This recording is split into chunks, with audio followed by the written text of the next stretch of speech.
নমস্কার। আজকের ভিডিওটা হচ্ছে মিসম্যাচ এবং বয়স সংক্রান্ত ব্যাপার নিয়ে।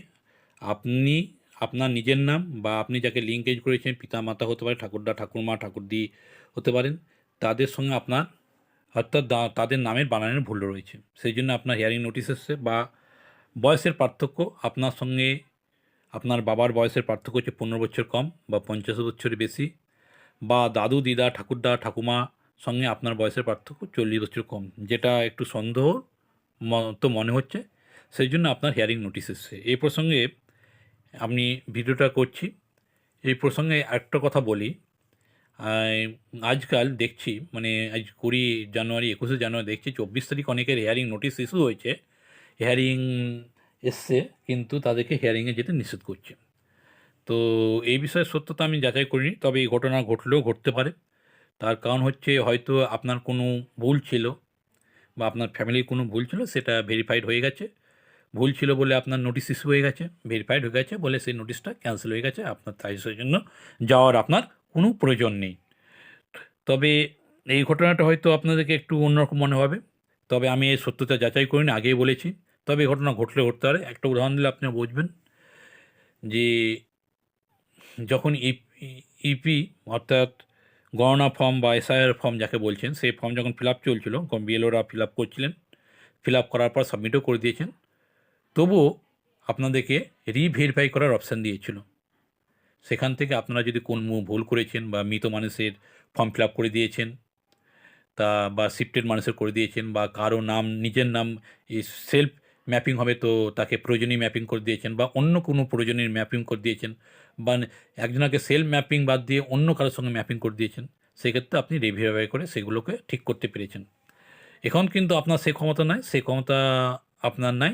এটা কিন্তু ইয়ারোর আছে। এখন যদি আপনার বিএলও অ্যাপসে সেই ধরনের নোটিশ এসছে, সেটা ইয়ারোকে সাদা কাগজে দরখাস্ত করলে সেটা ইয়ারও সেটা সংশোধন করতে পারবে। হয়তো সেই সময় আপনি কিছু করে সংশোধন করেছিলেন, কিছুটা মুখ চোখে পড়ানি, সেটা সংশোধন করতে পারেন।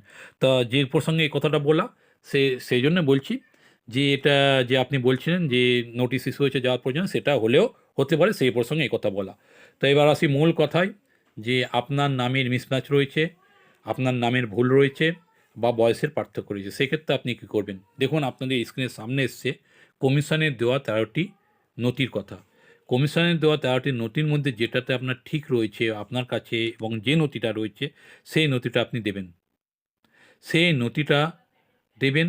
সেই নথিটা যদি না থাকে, এই 13টা নথির মধ্যে আপনার কাছে একটাও নথি নেই, আধার কার্ড ধরবেন না, আধার কার্ড বাদ দিন, 13টা এবং সুপ্রিম কোর্টের অর্ডারে যে অ্যাডমিট কার্ড বলেছে সেই অ্যাডমিট কার্ডও নেই, তখন আপনি কী করবেন? আপনার ভয় পাওয়ার কিছু নেই।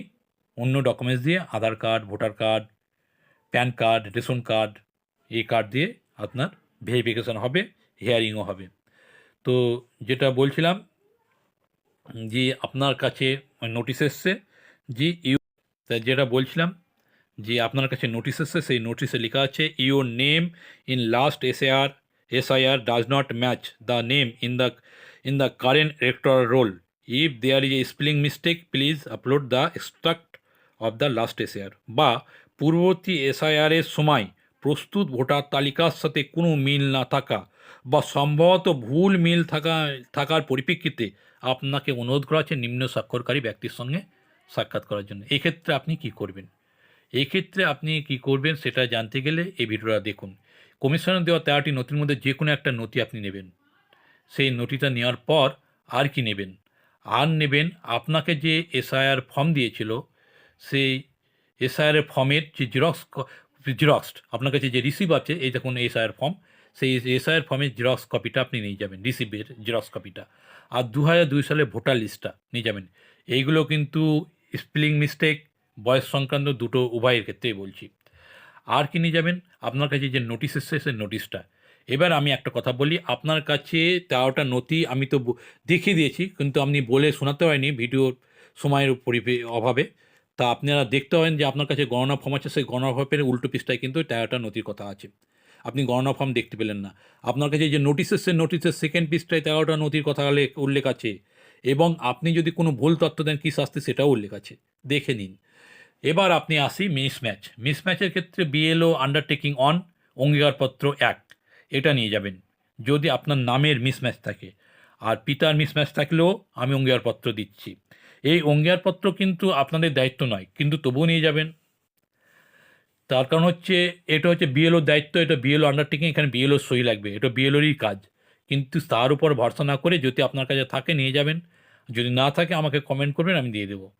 আর এই দেখুন ফাদারের যদি বাবার নামের ভুল থাকে তাহলে আপনি এই এই এটা আন্ডারটেকিংটা বা অঙ্গীকারপত্রটা নিয়ে যাবেন। এগুলো হচ্ছে মিসম্যাচের ক্ষেত্রে, আপনার নিজের মিসম্যাচ, তারপর ফাদার বাবার মিসম্যাচ যদি থাকে সেক্ষেত্রে এগুলো নিয়ে যাবেন। এবার আসবো বয়স সংক্রান্ত ব্যাপারে। যদি আপনার বয়সের পার্থক্য থাকে আপনার পিতামাতার সঙ্গে বা আপনার দাদু দিদার সঙ্গে, তাহলে আপনি কী নিয়ে যাবেন? লজিক্যাল এজ ডিফারেন্স, তাহলে আপনি অঙ্গীকারপত্র 2 বা আন্ডারটেকিং 2 অঙ্গীকারপত্র 2টা নিয়ে যাবেন, এটা নিয়ে যাবেন। তাছাড়া আরও অনেক অঙ্গীকারপত্র আছে। যদি আপনার সঙ্গে আপনার পিতার বয়সের পার্থক্য 50 বছরের বেশি বা 15 বছরের কম, আর দাদু দিদার সঙ্গে আপনার বয়সের পার্থক্য 40-এর কম, যেটা একটু সন্দেহ চোখে দেখাচ্ছে, সেই জন্য আপনার হিয়ারিং নোটিশ এসছে। এটা যদি আপনি প্রমাণ করতে পারেন তাহলে কোনো ব্যাপার নেই, আপনার বয়সের পার্থক্য থাকতেই পারে, হতেই পারে আপনার বাবা অল্প বয়সে বিয়ে করেছিল, আপনার দাদু অল্প বয়সে বিয়ে করেছে, থাকতেই পারে, অসুবিধা কিছু নেই। তবে সেটা আপনাকে প্রমাণ করতে হবে, আপনার নথি কথা বলবে।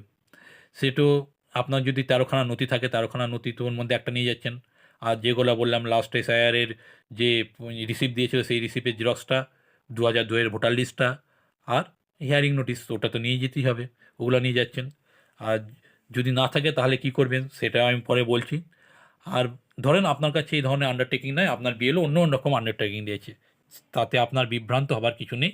এই দেখুন এই ধরনের আন্ডারটেকিং যদি দেয়, আর বাজারে আরও অনেক ধরনের আন্ডারটেকিং আছে, লেটার আছে বা অঙ্গীকারপত্র আছে, সেগুলো আপনারা দেখুন, আমি দিয়ে দিলাম। তো এই ধরনের দিয়েছে, তা সেটা ফিল আপ করে নিয়ে যাবেন, তাতে কোনো অসুবিধা নেই। এখানে কিন্তু ভিতরে উল্লেখ করা আছে আপনার নামের মিসম্যাচের ক্ষেত্রে বা আপনার অধিক সন্তানের ক্ষেত্রে বা আপনার বয়সের পার্থক্যের জন্য এসছে, সেটা উল্লেখ আছে। যদি আপনার কাছে কমিশন দেওয়া 13টি নথি না থাকে তখন আপনি কী করবেন? এবার যেটা আসে নামের মিসম্যাচের ক্ষেত্রে এবং বয়সের পার্থক্যর জন্য, উভয়ের জন্যই বলছি, তাহলে আপনি মাধ্যমিক অ্যাডমিট কার্ড নিয়ে যাবেন। এটা সুপ্রিম কোর্টের অর্ডারে, আগেই বললাম সুপ্রিম কোর্টের অর্ডারে ভ্যালিড ডকুমেন্টস, এই ডকুমেন্টসটা নিয়ে যাবেন। যদি আপনার কাছে মাধ্যমিক অ্যাডমিট না থাকে, আপনি শিক্ষিত নয়, আপনি পড়াশোনা করেননি, তাহলে কি করবেন? তাহলে আপনি কি করবেন, আপনি আপনার ভোটার কার্ড নিয়ে যেতে পারেন। দেখুন ভোটার কার্ড সংক্রান্ত একটা বলি, আপনার নামের ভুল ছিল, আপনার 2002 সালে আপনার নিজস্ব নাম ছিল, সেখানে ভুল নাম ছিল, পরবর্তীকালে আপনি যে কোনো সময় সংশোধন করেছেন, তাহলে সংশোধন করেছেন, তো সেই জন্য আপনার নোটিশ এসছে যে নামের মিল হয়েছে না, তাহলে আপনার কাছে ভোট অ্যাডমিট নাই, তাহলে এই প্যান কার্ড নিয়ে যেতে পারেন, আপনার কাছে এটা প্যান কার্ডের ছবি, প্যান কার্ড নিয়ে যেতে পারেন। আপনার প্রয়োজনীয় যাকে হিসাবে যাকে দিয়েছেন তার আধার কার্ড, আপনার আধার কার্ড নিয়ে যেতে পারেন, রেশন কার্ড নিয়ে যেতে পারেন। তারপরে হচ্ছে এই দেখুন জন্ম সার্টিফিকেট, এই জন্ম সার্টিফিকেট ভ্যালিড নয়, কিন্তু এটা আপনি 13টা নথি না থাকলে এটা আপনি নিয়ে যেতে পারেন, এটা দেখবে। প্রতিবন্ধী সার্টিফিকেট নিয়ে যেতে পারেন, তাছাড়া আরও অনেক নিয়ে যেতে পারেন। এবার যেটার জন্য একটু আগে বলছিলাম যে আপনি আপনার বয়স পরিবর্তন করেছেন বা আপনার নাম সংশোধন করেছেন বা আপনার পিতার নাম সংশোধন করেছেন 2002 সালের সঙ্গে যে এক ছিল, পরবর্তীকালে আপনি যে কোনো সময় সংশোধন করেছেন, এখন আপনি কী করবেন? এটা হচ্ছে নতুন ভোটার কার্ড, এখনকার ভোটার কার্ড। পুরানো ভোটার কার্ডগুলোর ছবি একটু পরে দিচ্ছি। নতুন ভোটার কার্ডের পিছনে পৃষ্ঠায় কিন্তু আপনার পুরানো যে ভোটার কার্ড ছিল তার এপিক নাম্বার, এই এপিক নাম্বার হচ্ছে যে ভোটারের বিএলওর আছে, মানে নির্বাচন কমিশনের যে লোগো আছে, তিনটে তিনটে রঙের প্রতীক, ভারতের স্বাধীনতার প্রতীক, সে তার নিচেই আছে, যে স্বাধীনতার রঙের তিরঙ্গার তার নিচে আছে এপিক নাম্বার। এই এপিক নাম্বারটা অনেকের চেঞ্জ হয়েছে, অনেকের নাম সংশোধন করেছে, বয়স সংশোধন, কিন্তু তাদের এপিক নাম্বার চেঞ্জ হয়নি, একই আছে। অনেকের কিন্তু চেঞ্জ হয়েছে, যাদের চেঞ্জ হয়েছে এর পিছনে, এই এপিকের পিছনে কিন্তু তার পুরানো এপিক নাম্বার লেখা আছে। আপনি ধরুন আপনার নাম আছে আপন রায়, এখন করেছেন আপনি অয়ন রায়, তাহলে আপনার কাছে পুরানো ভোটার কার্ড আপন রায় আছে, এখন অয়ন রায় আছে, দুটো এপিক একই পাশাপাশি ধরলেন, নিয়ে গেলেন, এটা পুরানো এপিকের ছবি। তো তা হয়ে গেল, আপনার এপিক নম্বর চেঞ্জ হয়েছে ধরুন, তাহলে তো আপনার কী করে করবেন? বা আপনার কাছে এপিক নম্বর নাই, তখন আপনি ভোটার লিস্টে দেখাবেন। আর নতুন এপিক নম্বর পিছনে আপনার পুরানো এপিক নম্বর লেখা আছে, দেখেন এটা আমার পুরানো এপিক নম্বর, একই এপিক নম্বর একই নয়, কিন্তু এটা আমার পুরানো এপিক নম্বর, দেখেন নতুন এপিক নম্বর লেখা আছে। এগুলো এভাবে আপনার যুক্তিকে খাড়া করতে হবে, আবার উপস্থাপন করতে হবে, এবং কমিশনের তারা লোক, কমিশন তারাও জানে এভাবে করতে হবে। ঠিক আছে, এবার আপনি ধরুন আপনি হিয়ারিংয়ে যেতে পারছেন না, আপনার বিশেষ কাজ পড়ে গেছে, বা আপনার পরিবারে কেউ বাইরে আছে বা অসুস্থ আছে বা কোনো কিছু আছে, সে হিয়ারিংয়ে যাচ্ছে না, তখন আপনি কী করবেন? তখন আপনি আপনার একটা ডকুমেন্টস, যার যে হিয়ারিংয়ে যাবে তার একটা ডকুমেন্টস ভোটার কার্ড নিয়ে যাবেন আর এই ফর্মটা ফিল আপ করে যাবেন। আর যার হয়ে যাবেন তার তো সমস্ত ডকুমেন্টস লাগবে, কারণ তার হিয়ারিং, তার ভুল সংক্রান্ত ব্যাপারগুলো, যে যা ভুল আছে, বয়স সংক্রান্ত হতে পারে, হতে পারে। এর আগে আমি 6 সন্তানের এই ভিডিও করে দিয়েছি, 6 প্রয়োজনী, সেগুলো নিয়ে যাবেন, আপনার হিয়ারিং হয়ে যাবে। যদি আপনি হিয়ারিংয়ে না যেতে চান বা হিয়ারিং নোটিশ আপনাকে দেয়নি, আপনি কী করবেন? আপনি গুগলে voter.eci.gov.in লিখবেন, তারপরে প্রথম যেটা সাইটটা আছে সেটা ক্লিক করলে এইখানে ঢুকে যাবেন। এইখানে ঢুকে গেলেই আপনি দেখতে পাবেন, এটা হয়তো আপনাকে হিয়ারিং নোটিশ দেয়নি, বা আপনি হিয়ারিংয়ে নোটিশ পেয়েছেন কিন্তু আপনি যেতে চাইছেন না, আপনি অনলাইনে করতে চাইছেন, তখন এইটা করবেন। এখানে এই যে সবুজ কালিতে লেখা আছে সাবমিট ডকুমেন্টস এগেনস্ট নোটিশ, এই সবুজ কালিতে ক্লিক করলেই আপনার এপিক নম্বর দেওয়ার অপশান আসবে। এপিক নম্বর দিয়ে আপনার এই যে এপিক নম্বর দেওয়ার অপশান এসছে, সেই এপিক নম্বর দেবেন, ক্যাপচার কোড দেবেন। এটা যদি পরিবর্তন হয়ে যায় তাহলে আপনার হিয়ারিং নোটিশ এসছে, এটা যদি পরিবর্তন না হয় তাহলে আপনার হিয়ারিং নোটিশ আসেনি। সেক্ষেত্রে আপনি কি করবেন? আবার যদি পরিবর্তন হয়ে যায় তাহলে আপনার হিয়ারিং নোটিশ এসছে। আর কিন্তু এই প্রসঙ্গে একটা কথা বলি, আপনার হিয়ারিং নোটিশ আসার ক্ষেত্রে আপনার অনলাইন ফিল আপ করতে হলে আপনার ভোটার কার্ডের সঙ্গে মোবাইল নম্বর লিঙ্ক থাকতে হবে এবং আধার কার্ডের সঙ্গে মোবাইল নম্বর লিঙ্ক থাকতে হবে। দেখুন, আপনি ওখানে যখনই এপিক নম্বর দিয়ে দিলেন, তখন আপনার ভোটার কার্ডের সঙ্গে মিল থাকা লিঙ্কে একটা ওটিপি আসবে, ওটিপি দেবেন, তখন আধার কার্ডের এবার ওটিপি চাইছে, ওটিপিটা দিয়ে দেবেন। ওটিপি দিলেই আপনি আপনার হিয়ারিং নোটিশটা, হিয়ারিংয়ের ফর্ম ফিল আপটা, হিয়ারিংয়ের যেই ডেট সব দেখতে পাবেন।